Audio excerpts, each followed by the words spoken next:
केंद्रीय मंत्री नितीन गडकरी यांनी एका फाईलवर सही केली आणि भारताच्या इंधन क्रांतीचा नवा अध्याय सुरू झाला। नागपूरमध्ये झालेल्या त्या एका निर्णयानं देशातल्या कोट्यावधी वाहन चालकाचं भवितव्य बदलण्याची शक्यता निर्माण झाली आहे। गाडी चालवण्यासाठी पेट्रोल नाही, डिझेल नाही, फक्त इथेनॉल वापरायचे। हे भारताचं स्वप्न आता लवकरच खरं होणार आहे। तर काय आहे इथेनॉल? पेट्रोल डिझेल ऐवजी इथेनॉल वापरणं काय फायदा होईल, सविस्तर पाहूया व्हिडिओच्या माध्यमातून। नमस्कार, मी पंकज आणि तुम्ही पाहताय कसं काय। अमेरिका आणि इराण यांच्यातील युद्धजन्य तणावाने जेव्हा आंतरराष्ट्रीय बाजारात कच्च्या तेलाचे दर वाढले, तेव्हा भारतासारख्या देशाला त्याचा थेट फटका बसला। भारत दरवर्षी सुमारे 8 लाख कोटी रुपयाचं कच्चं तेल आयात करतो। प्रत्येक वेळी आंतरराष्ट्रीय बाजारात तेलाचे दर वाढले की भारताचा परकीय चलनाचा साठा कमी होतो, रुपया कमकुवत होतो आणि सर्वसामान्यांच्या खिशावर भार पडतो। या चक्रातून बाहेर पडण्यासाठी केंद्र सरकार गेल्या काही वर्षांपासून इथेनॉल मिश्रण कार्यक्रम राबवत आहेत। E10 पासून सुरुवात झाली, E20 पर्यंत मजल मारली आणि आता थेट E100 चे टार्गेट ठेवले आहे। 13 जून 2024 रोजी नागपुरात साखर, इथेनॉल आणि जैव ऊर्जा परिषदेत गडकरी यांनी ही घोषणा केली।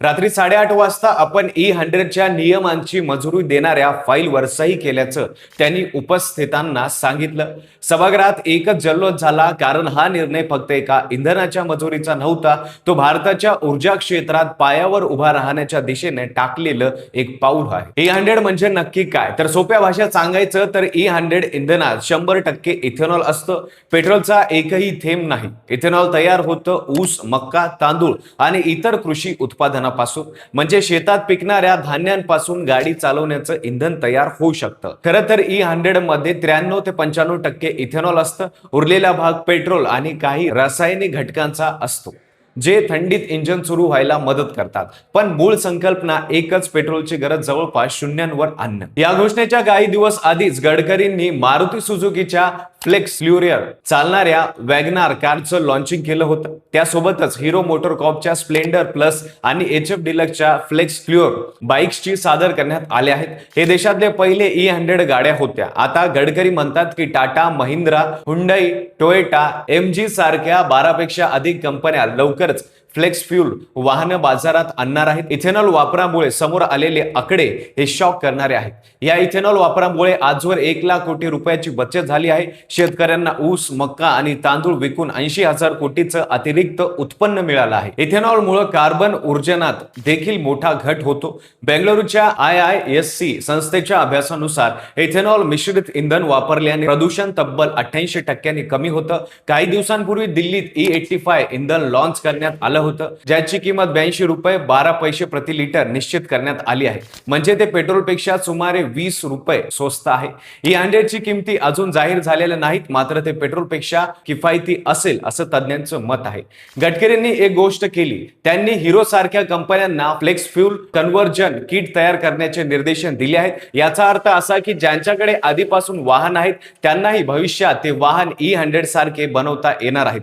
नवीन गाडी घेण्याची गरज नाही, फक्त किट बसवायचं आणि इथेनॉलवर गाडी चालवायला सुरुवात करायची।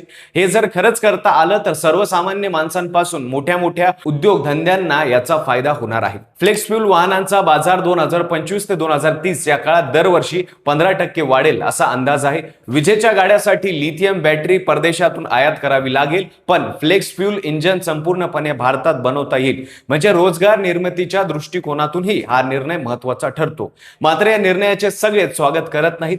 पेट्रोल पंप चालकांनी आधीच E85च्या रोल आउट बाबत चिंता व्यक्त केली आहे। पंपावर जागा कमी आहे, नवीन टाकी बसवण्याचा खर्च आहे आणि सध्या E85 ला ग्राहकांची मागणी जवळपास शून्य आहे। मग E100 साठी वेगळ्या सुविधा कशा उभारणार, हा प्रश्न अजून अनुत्तरित आहे। शिवाय एक तांत्रिक मर्यादा आहे। E100 वर चालवण्यासाठी पेट्रोलपेक्षा जास्त इंधन लागतं। समान अंतर गाठण्यासाठी E100 ची खपत अधिक असते, त्यामुळे किंमत कमी झाली असली तरी मायलेज कमी झाल्याने खरोखर बचत होते का की ग्राहकांनी स्वतःच मोजायला हवं। जुन्या वाहनांमध्ये E100 थेट वापरता येत नाही, कारण ते वाहन E20 नुसार बनवलेली आहेत. मात्र येणाऱ्या काळात सर्व नव्या वाहनांची निर्मिती E20 आणि E100 दोन्ही सुसंगीत राहील अशी व्यवस्था केली जाईल. सरकारने इथेनॉल उत्पादन वाढवण्यासाठी शेतकऱ्यांना प्रोत्साहन देण्याची ही योजना आखली आहे. जर इथेनॉलला चांगला भाव मिळाला तर शेतकरी ऊस आणि मक्का अधिक प्रमाणात पिकवतील. ज्या महाराष्ट्रात साखर उद्योग प्रमुख आहे त्या महाराष्ट्राच्या शेतकऱ्यांसाठी हे विशेष कायद्याचं ठरू शकतं. तर एका रात्रीत 8 वाजता केलेल्या सहीनं भारताच्या वाहन उद्योगाचं आणि शेती अर्थकारणाचं चित्र बदलण्याची शक्यता निर्माण झाली आहे. प्रश्न असा आहे की फक्त कागदावरच राहणार का? E85 लॉन्च होऊनही जर ग्राहक विकत घेत नसतील, पंप चालक पायाभूत सुविधा उभारायला तयार नसतील, तर E100 ची घोषणा केवळ एक राजकीय निर्णय ठरणार का? की पुढच्या 5 वर्षात खरोखरच भारतातल्या रस्त्यावर पेट्रोल गाड्या हळूहळू कमी होईल? इथेनॉल म्हणजे शेतकऱ्यांच्या शेतातून निघालेल्या इंधनावर देशाच्या गाड्या चालतील? याचे उत्तर वेळच देईल. पण एक नक्की की स्वदेशी फ्यूल जर वापरता आलं तर ते भारताच्या ऊर्जा भविष्यासाठी एक मोठी क्रांती असेल, हे नक्की आहे. तुम्हाला यावर काय वाटतं कमेंटमध्ये नक्की सांगा. व्हिडिओ आवडला असेल तर लाईक करा. चॅनलवर नवीन असाल तर चॅनलला सबस्क्राईब करायला विसरू नका आणि पाहत राहा फक्त कसं काय.